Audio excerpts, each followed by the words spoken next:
Hello friends, welcome to my channel PSC current affairs. അപ്പോൾ നമ്മൾ ഇതിനു മുമ്പ് കറണ്ട് അഫെയർസിൻ്റെ ഒരു വീഡിയോ ഇട്ടിട്ടുണ്ടായിരുന്നു. ഇന്ന് രണ്ടാമത്തെ വീഡിയോ ആണ് ഇടുന്നത്. ഇതും PSC ബുള്ളറ്റിൻ്റെ തന്നെ 2024 മുഴുവൻ കേരള ഫാക്ട്സ് വരുന്ന, അതായത് കേരളത്തിന് ബന്ധപ്പെട്ട കറണ്ട് അഫെയർസുമായിട്ട് ബന്ധപ്പെട്ട വീഡിയോ ആണ് നമ്മളിനി ചെയ്തുകൊണ്ടിരിക്കുന്നത്. അപ്പം ഇത് അതിൻ്റെ ഒന്നാമത്തെ വീഡിയോ 2024 നടന്ന കറണ്ട് അഫെയർസ് കാര്യങ്ങളാണ് നമ്മൾ ഈ വീഡിയോയിൽ ഡിസ്കസ് ചെയ്യുന്നത്. വീഡിയോയിലോട്ട് കിടക്കാം. ഒന്നാമത്തെ ചോദ്യം വായിച്ചേ.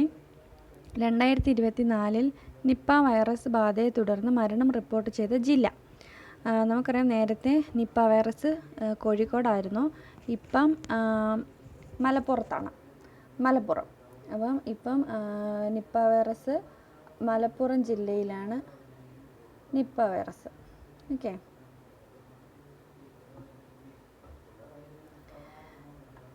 അടുത്ത ചോദ്യം. ഇന്ത്യയിലെ ആദ്യ ആർട്ടിസ്റ്റ് ഡാറ്റാ ബാങ്ക് പുറത്തിറക്കിയത്. ആദ്യത്തെ ആർട്ടിസ്റ്റ് ഡാറ്റാ ബാങ്ക് പുറത്തിറക്കിയത് കേരള സംഗീത നാടക അക്കാദമിയാണ്. കേരള സംഗീത നാടക അക്കാദമി.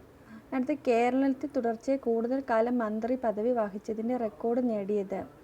ഏറ്റവും കൂടുതൽ കാലം മന്ത്രി പദവി വഹിച്ചതിൻ്റെ റെക്കോർഡ് നേടിയത് AK ശശീന്ദ്രനാണ്. AK ശശീന്ദ്രൻ. ഓക്കെ. നമുക്കറിയാം, മുഖ്യമന്ത്രി പദവി ഏറ്റവും കൂടുതൽ ഇപ്പം വഹിച്ചിരിക്കുന്നത് പിണറായി വിജയനാണ്. അല്ലാതെ മന്ത്രി പദവി എന്നുള്ള തസ്തികയിൽ വരുമ്പം AK ശശീന്ദ്രനാണ്. AK ശശീന്ദ്രൻ. അടുത്ത ചോദ്യം നോക്കിയേ. സ്വദേശി ദർശൻ പദ്ധതിയിൽ പുതിയതായി ഉൾപ്പെടുത്തിയ കേരളത്തിലെ വിനോദസഞ്ചാര കേന്ദ്രങ്ങളാണ് വർക്കല, കുമരകം, ബേപ്പൂർ, തലശ്ശേരി. സ്വദേശി ദർശൻ പദ്ധതിയിൽ പുതിയതായി ഉൾപ്പെടുത്തിയ കേരളത്തിലെ വിനോദസഞ്ചാര കേന്ദ്രങ്ങളാണ് വർക്കല, നമുക്കറിയാം തിരുവനന്തപുരത്താണ്, കുമരകം കോട്ടയമാണ്, ബേപ്പൂർ കോഴിക്കോടാണ്, തലശ്ശേരി കണ്ണൂരാണ്. പ്രശസ്ത സാഹിത്യകാരൻ വൈക്കം മുഹമ്മദ് ബഷീറിൻ്റെ സ്മാരകമായ ആകാശമിഠായി നിലവിൽ വരുന്നത് ബേപ്പൂരാണ്.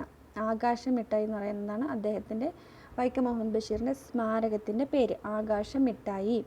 എടുത്തു നോക്ക്. ആകാശമിഠായി, വൈക്കം മുഹമ്മദ് ബഷീറിൻ്റെ സ്മാരകത്തിൻ്റെ പേരാണ് ആകാശമിഠായി. ഓക്കെ. 2024 സെപ്റ്റംബറിൽ അന്തരിച്ച പ്രശസ്ത സിനിമാ നടിയാണ് കവിയൂർ പൊന്നമ്മ.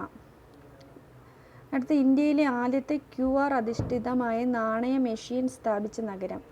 QR അധിഷ്ഠിതമായ നാണയ മെഷീൻ സ്ഥാപിച്ച നഗരം കോഴിക്കോടാണ്. QR അധിഷ്ഠിതമായ നാണയ മെഷീൻ ഒന്നും ഇല്ലല്ലേ, നമ്മൾ ATM ക്യാഷ് മെഷീൻ അല്ലേ നമ്മൾ കണ്ടിട്ടുള്ളത്. ഇത് നാണയ മെഷീനാണ്. കോഴിക്കോടാണ് അത് സ്ഥാപിച്ചത്. ഇന്ത്യയിലെ തന്നെ ആദ്യത്തെയാണ്. തൃശ്ശൂരിലെ സ്വർണ്ണ വ്യാപാര മേഖലയിൽ സംസ്ഥാന GST വകുപ്പ് നടത്തിയ റെയ്ഡിന് നൽകിയ പേരാണ്. സ്വർണ്ണ വ്യാപാരത്തിന്. അപ്പം എല്ലാവരും അങ്ങനെ അറിയപ്പെടാനൊന്നും പാടില്ല അല്ലേ, എല്ലാവർക്കും മനസ്സിലാവരുത്. അതിൻ്റെ പേരും അതുപോലെ തന്നെ, ഓപ്പറേഷൻ ടൊറേ ഡെൽ ഒറോ എന്നാണ്. ഏഷ്യയിലെ ആദ്യ കാർബൺ നെഗറ്റീവ് ദേശീയ ഉദ്യാനമാകാൻ ഒരുങ്ങുന്നത് ഇരവികുളം ദേശീയോദ്യാനമാണ് കേട്ടോ. ഇരവികുളം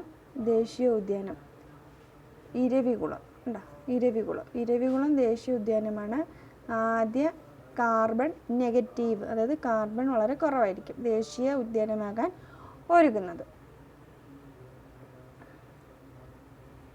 അടുത്തത്, 2024 സെപ്റ്റംബറിൽ അന്തരിച്ച നോവലിസ്റ്റ്, നാടകകൃത്ത്, സാംസ്കാരിക പ്രവർത്തകൻ തുടങ്ങിയ നിലകളിൽ വ്യക്തിമുദ്ര പതിപ്പിച്ച വ്യക്തിയാണ് KJ ബേബി, കനവ് ബേബി എന്നറിയപ്പെടുന്നത്.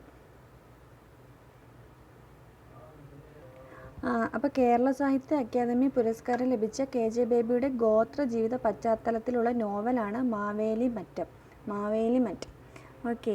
അദ്ദേഹത്തിന് കേരള സാഹിത്യ അക്കാദമി പുരസ്കാരം ലഭിച്ചിട്ടുണ്ട്. KJ ബേബിക്ക് അദ്ദേഹത്തിൻ്റെ ഗോത്ര ജീവിത പശ്ചാത്തലമുള്ള നോവലാണ് മാവേലിമറ്റം. അടുത്ത നോക്കിയേ. ക്യാൻസർ മരുന്നുകൾ കുറഞ്ഞ വിലയിൽ പൊതുജനങ്ങൾക്ക് ലഭ്യമാക്കുക എന്ന ലക്ഷ്യത്തോടെ ആരോഗ്യവകുപ്പാണ് ആരംഭിച്ച പദ്ധതിയാണ് കാരുണ്യസ്പർശം. നമ്മൾ നേരത്തെ കേട്ടിട്ടുണ്ട് കാരുണ്യസ്പർശം, പക്ഷേ അത് ആരോഗ്യവകുപ്പിൻ്റെ അതും കൂടെ ഓർത്തിരിക്കുക. അത് എന്തിനുള്ളതാ? ക്യാൻസർ മരുന്നുകൾ ഏറ്റവും കുറഞ്ഞ വിലയിൽ പൊതുജനങ്ങൾക്ക് ലഭ്യമാക്കുക എന്ന ലക്ഷ്യത്തോടെ ആരോഗ്യവകുപ്പ് ആരംഭിച്ചതാണ്. ഓക്കെ. അടുത്ത ചോദ്യവും കൂടെ നോക്കാം നമുക്ക്.